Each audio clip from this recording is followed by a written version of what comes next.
Hey guys, son of Lad96 here. Today I will be doing a quick video on my new computer. And new computer being about, I'd say, 3 to 4 months old. So, here we go. Okay guys, here is my first monitor on the left. It is my secondary monitor. It's not a widescreen, it's just a Dell. That's all I know. Over here is my blue Snowball in black. On its stand it comes with. And over here is my 27-inch ASUS MX279. It's a 1080p monitor, and it works quite well. There's some other stuff if you want to know about that. And one interesting thing about this is, let's see if I can get underneath it.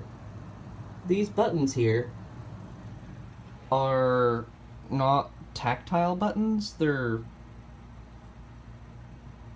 kind of pressure buttons, I'd say. But yeah, it's really nice. There's a webcam, know nothing about it, it's a Logitech, that's about it. It has a built-in mic, which I don't use because of that. But over here is just a Logitech keyboard. I am supposed to have a Razer BlackWidow Ultimate Keyboard 2016 edition, but it gave me problems with one of the keys, so I sent it back in. And they're sending me a new one. Over here is the Razer Naga 2012 edition. So yeah, has programmable keys on the side, and everything is great. Over here my desk is kind of a mess, but I have a tiny group. Okay, so I guess we'll come back for the inside of the computer. Okay, I am back. It has fans from my old computer. I just brought them over. They're blue LED. I have no idea what brand these even are. I think they came in the old case, but I just took them out. This has a Corsair H60 heatsink. I've found no problems with it so far. It actually worked quite well, and I like it for keeping the CPU, the Intel i7 6700K, cooled quite well.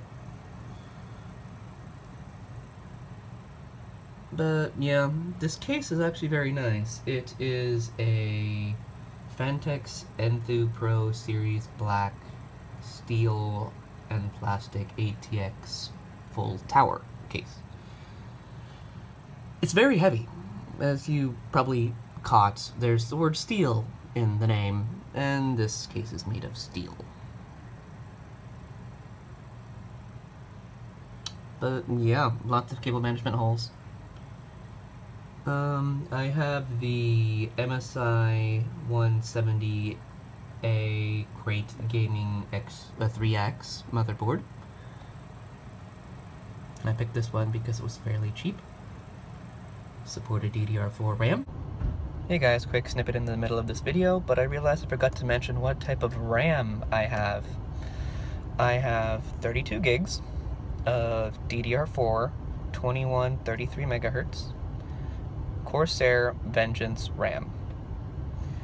I put 32 gigs in because I wanted to make it more future-proof, with the one drawback of not being able to put 16 is I couldn't find a 16 gig stick.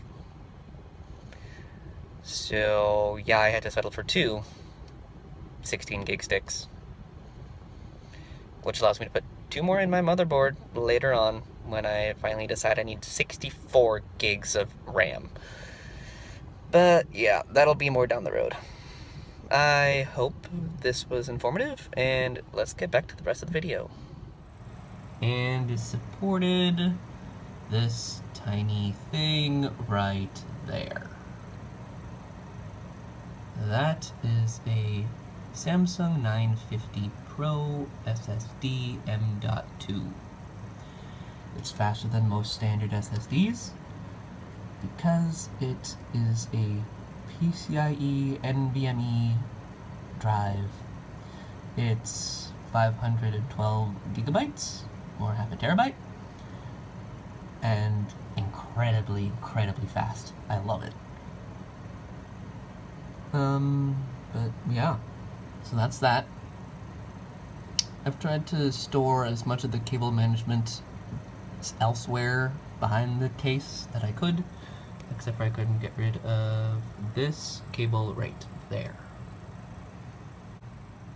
So, I also got a GTX 1070 reference card, or Founders Edition card is what they're calling it now. It's amazing. I have found no game so far that I cannot play, and fantastic FPS and fantastic graphics.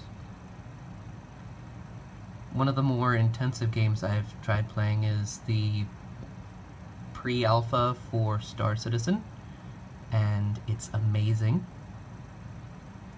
I've found no troubles with it so far. And I have a few more slots open for other expansion cards. If I decided to get another one of these GTX 1070s, or for some reason a sound card, or I don't know why I'd want a sound card, but that's an option. Under here, although it's kind of dusty right now, is my power supply. One nice thing about this case, it comes with a power supply cover.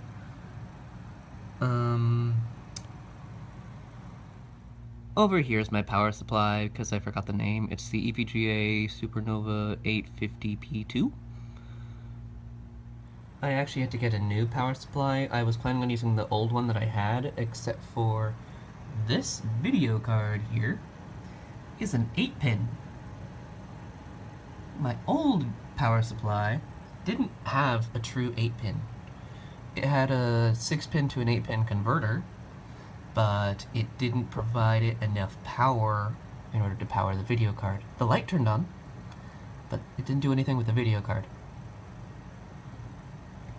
One fun thing to note is I built this computer actually before the GTX 1070 came out, so I was trying to decide whether I wanted to go with the 1070 or get the 970.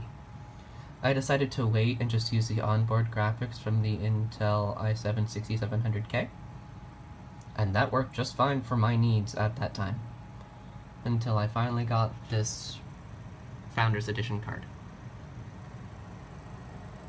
I like that it has the back plate,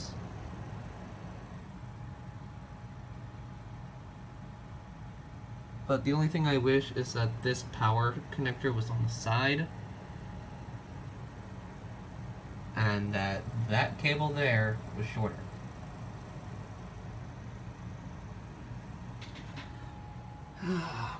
Here's the case. I generally keep incredibly small and or thin things up here as to not block the fans. There's the power button. Comes with 2 USB 3.0 ports, 2 USB 2.0 ports, headphone and microphone jack, and reset button. Over here I have a DVD drive, an optical drive. Nothing incredibly fancy with that. There's not much of a difference, so I just use the old one I had. Okay, so back here, the back of the motherboard tray, I have all my cable management from all the power and other stuff over there. It runs down here and goes into separate slots to plug into the motherboard. These fans right here are for up here, these fans up here.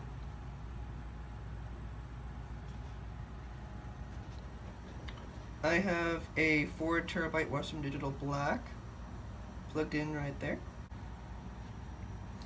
I have no normal SSDs, because it has an SSD mounted in the back here. And that is about it.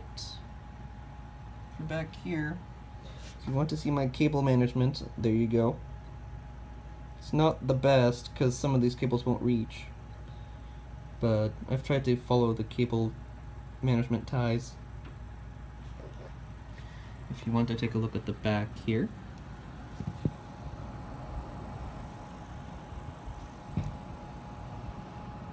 So it has some USBs, some other things I might not be able to tell. It has a DPI port.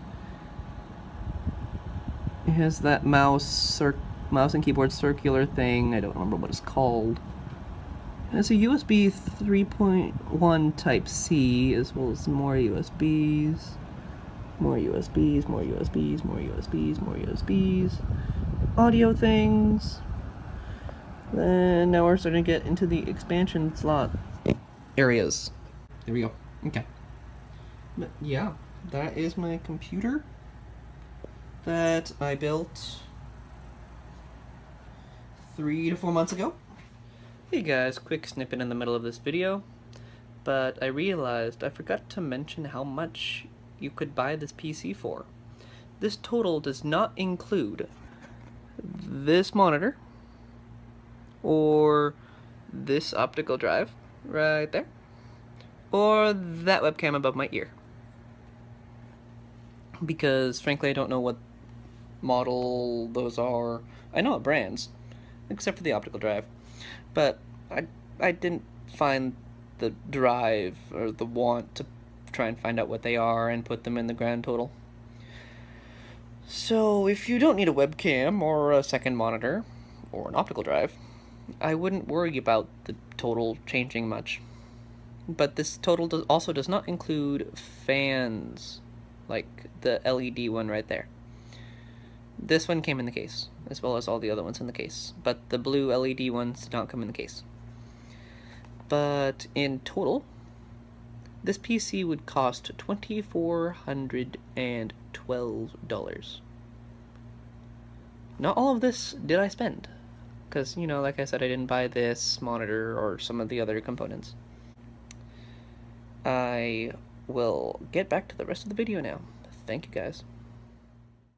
If you are at all interested, here is a list of my PC specs for my summer PC build, which includes, but is not limited to, the case, CPU, CPU cooler and heatsink, motherboard, RAM, M.2 SSD, hard drive, power supply, video card, 1 monitor, not 2, and my gaming peripherals, including mouse, keyboard, and microphone.